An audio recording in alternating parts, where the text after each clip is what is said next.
थोडं तुझं आणि थोडं माझं मालिकेच्या 18 सप्टेंबरच्या भागात तेजस मानसीच्या चेहऱ्यावरती हसू आणतो आणि तिला सांगतो की असंच कायम हसत राहायचं आणि अंधाराची भीती मनातून काढून टाका, चला उठा बघू. असं म्हणून तेजस मानसीसाठी हात पुढे करतो. मानसी तेजसच्या हाती हात देते आणि उठते. इतक्यातच तात्या बाहेर आलेले असतात. दिनेशच्या आवाजामुळे मानसी तेजस अलर्ट होतात आणि दोघेही एकमेकांच्या हातातला हात सोडतात.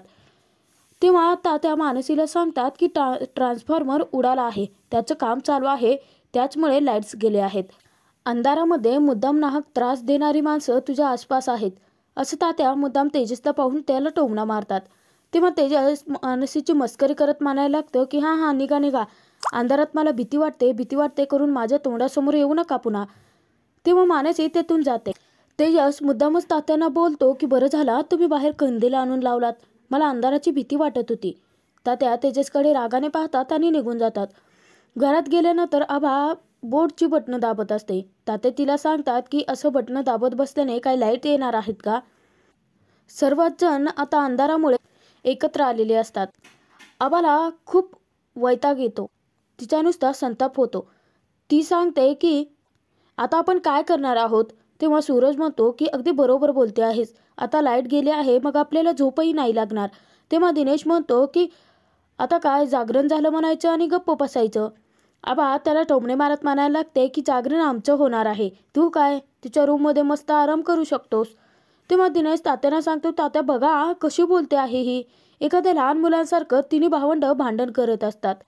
तिन्ही भावंड लहानपणीच्या जुन्या आठवणी काढतात की सर्वच परिवार एकत्र मिळून किती छान साजरी करायचा गणपती उत्सव. त्याचबरोबर सुनंदा त्यांची आई त्यांना गणपतीच्या अनेक गोष्टी सांगायची.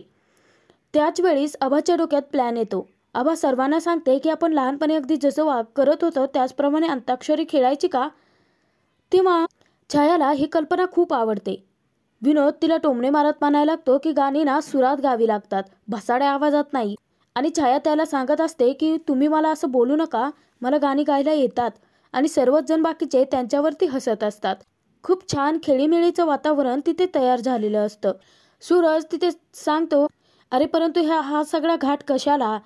तेव्हा दिनेश सांगतो की अरे आपण मोठे झालो आहोत, म्हणजे काय आपण आता अंताक्षरीचे खेळ खेळू शकत नाही आहोत का. सर्वच जण मिळून आपण एन्जॉय तर करूच शकतो ना. तेव्हा दिनेश आता गायत्रीला बोलवण्याचा निर्णय घेता सूरज लगेच तो खेळ खेळण्यासाठी तयार होतो.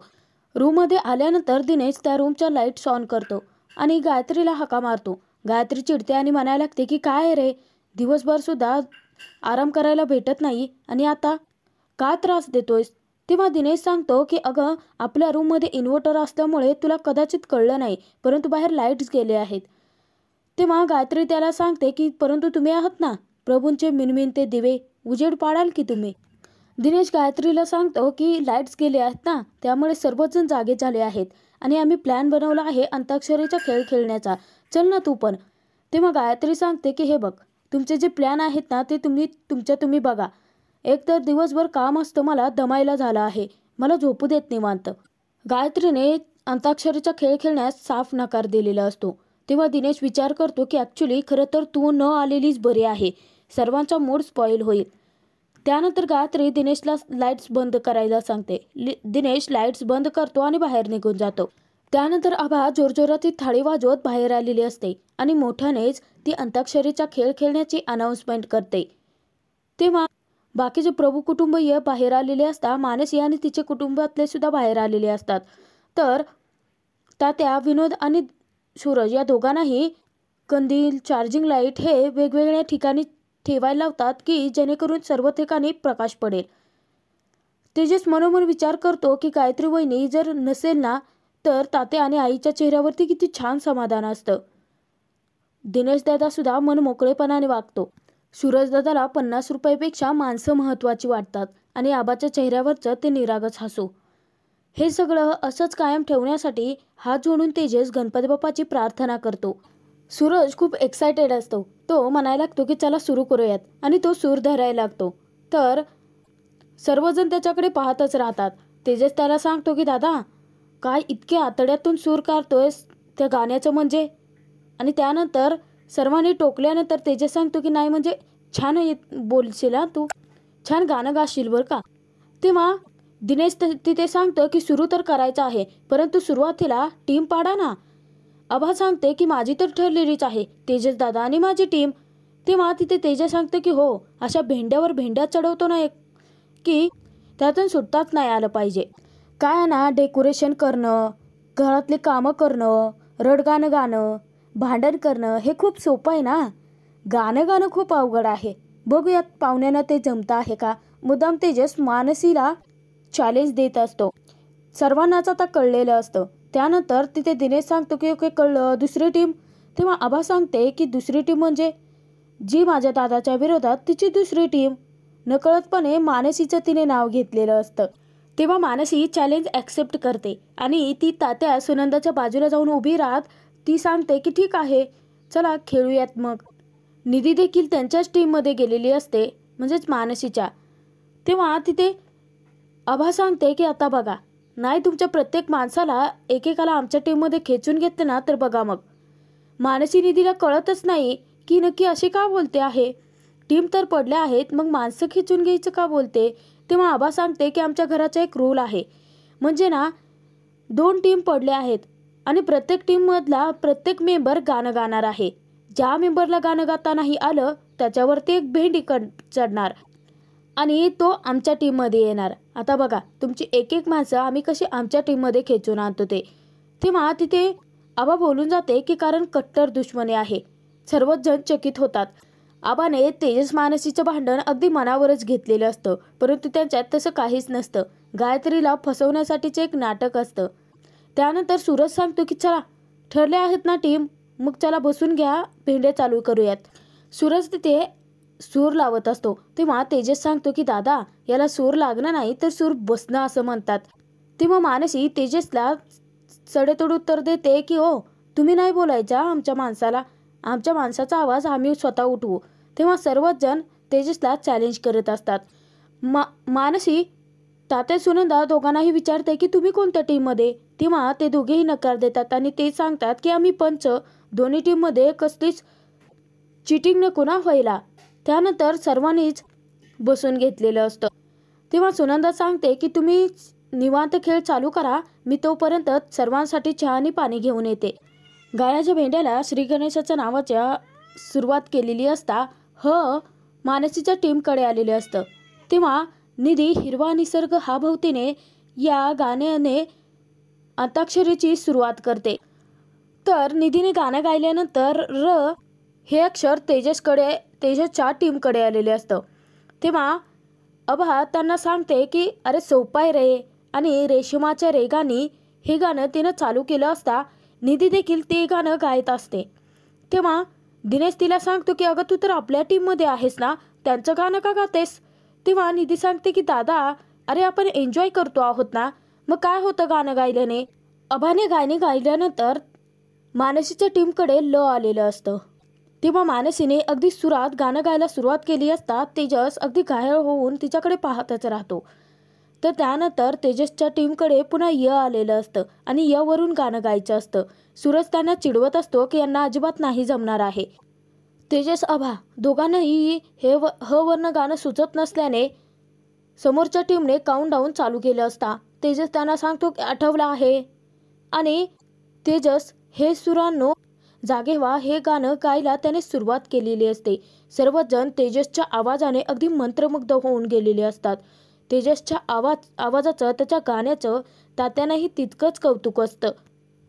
तेजसने पुन्हा हच नाव समोरच्या टीमकडेच दिलेलं असतं आणि त्याच्यावरून गाणं कोणालाही सुचत नसतं.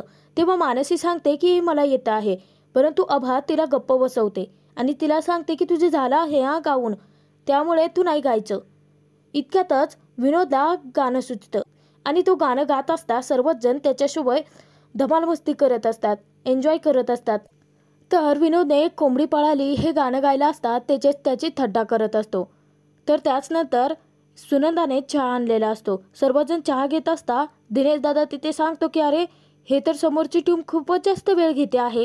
तेव्हा समोरच्या टीमसाठी काउंटडाऊन चालू केलं असता तिथे आबाला गाणं सुचत नसतं, कारण आबा गाणं गाणार असते. तेजस तिला हिंट देण्यासाठी म्हणायला लागतो की अगं हे तुझी लाज काढतील, पटकन गाणं म्हणा आबा. नाहीतर तुला जावं लागेल यांच्या टीममध्ये. इतक्यातच आबाच्या डोक्यात प्रकाश पडतो आणि आबा गाणं गायला लागते की लाजवून तुझे पाहणे. मानसीच्या बरोबर लक्षात आलेलं असतं की तेजस कशी नकळतपणे तिची मदत करतो आहे ते. तर आबाने गाणं गायल्यानंतर मानसीच्या टीमकडे न पाहणेचा गेलेला असतो. तेव्हा तेजस तिथे सांगतो की आत्ता गा गाणं. तेजसला चांगलंच माहिती असतं की कोणाला काहीच नाही येणार. तेव्हा दिनेश आता चहा पोळ्याचं नाटक करून आरडाओरडा करायला लागतो. सर्वजण घाबरतात. त्यानंतर दिनेश मुद्दा म्हणतो की आलंय का, आणि त्यानंतर तो गाणं गायला लागतो की सांग कधी कळणार तुला भाव माझ्या मनातला. तो इतक्या सुरात छान गाणं गात असता आभा सांगते की दादा चिटिंग करू नकोस हा. हे बघ न पाणीचा आला आहे आणि त्याच्यावरून तुम्हाला गाणं गायचं आहे. आलेलंच नाही आहे. दोन्ही टीममध्ये आता बाचाबाची व्हायला लागते. दोन्ही टीम एकमेकांच्या विरोधातच असतात. दोघांमध्ये आता वादावादी होत असता तेजस आभाला सांगतं की चल आभा दया करूयात त्यांच्यावरती. नळाचा देतो. तेव्हा तिथे आता कोणाला गाणं सुचत नसतं. तर अचानकपणे छाया सांगते की मला सुचलं. आणि छाया हिंदी गाणं गात असता विनोद तिला सांगतो की अगं आपल्याला मराठी गाणे गायचे आहेत. मराठीतले येतंय का नाही वरून काही. तेव्हा छाया सांगते की नाही मला तर नाही जमत आहे. तर विनोद तिच्यावरती चिडतो आणि तिला सांगतो की कोपर तोंडात घालून बस. अजिबात तोंडातून आवाज बाहेर नाही काढायचा. त्यानंतर सर्वच जण सुचत कोणाला काही सुचतं आहे का असं विचारत असतात. अचानकपणे सूरजदादा हात वरती करतो आणि तो सांगतो की वरनं मला मराठी गाणं येतंय. त्यानंतर तो गाणं गात असतो की नसतेस घरी जेव्हा जीव तुटका तुटका होतो. तो अगदी मनापासून गाणं गात असतो. तो त्याच्या गीतासाठी गाणं गात असतो आणि सर्वच जण आता मान खालती घालून बसतात. त्यांच्या लक्षात आलेलं असतं की हा नक्की कोणासाठी तो गाणं गातोय. तर इतक्यातच संपदा आलेली असते. संपदा देखील पायऱ्यावर बसून त्यांची धमालमस्ती ते सगळं काही पाहत असते. गाणं संपल्यानंतर तेजस सूरजदादा सांगतो की दादा भावना पोहोचल्या बरं का, परंतु याने एक वेगळ्याच प्रकारे गाणं गायलं ना. तेव्हा मानसी सांगते की दादा तुम्ही छान गाणं गायलं आहे. गाढवाला गुळाची चव काय. मुद्दाम मानसीने तेजसला टोमणा मारलेला असतो. आबा चिडते आणि म्हणायला लागते की दादा हिला ना तू आता दाखवूनच दे. विनोद तिथे सांगतो की चला तुमच्यावरती तो आला आहे त्याच्यावरून गाणं गा. आणि तेजस आभाच्या टीमसाठी समोरच्या टीमची काउंटडाऊन चालू झालेलं असतं.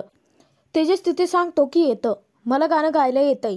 त्यानंतर तेजस सुरातागरी तुझेनी माझे नाते काय हे गाणं गात असता मानसीला पूर्वीपासूनचे सर्व तेजससोबतचे प्रसंग आठवतात की संपतरावांनी दोघांचे हात एकमेकांच्या हातात देत त्यांच्याकडून लग्नाचं वचन घेतलेलं असतं. त्यानंतर संपतरावांच्या शेवटची इच्छा मानसीला आठवते. त्याच्यानंतर तिला आठवतं की तेजसला पत्नीच्या नात्याने तिने जेलमधून सोडवलं होतं.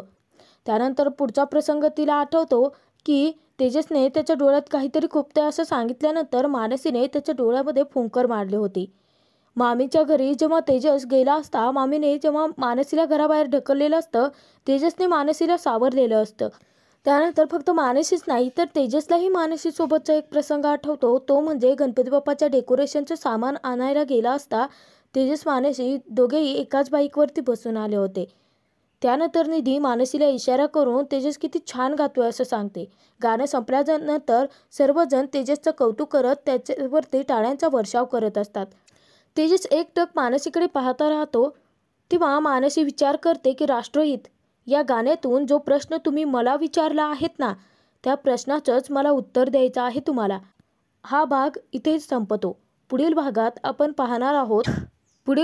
पाहणार आहोत मानसी समयेची ज्योत प्रज्वलित करायला गेली असता तेजसही तिच्या मदतीला येतो.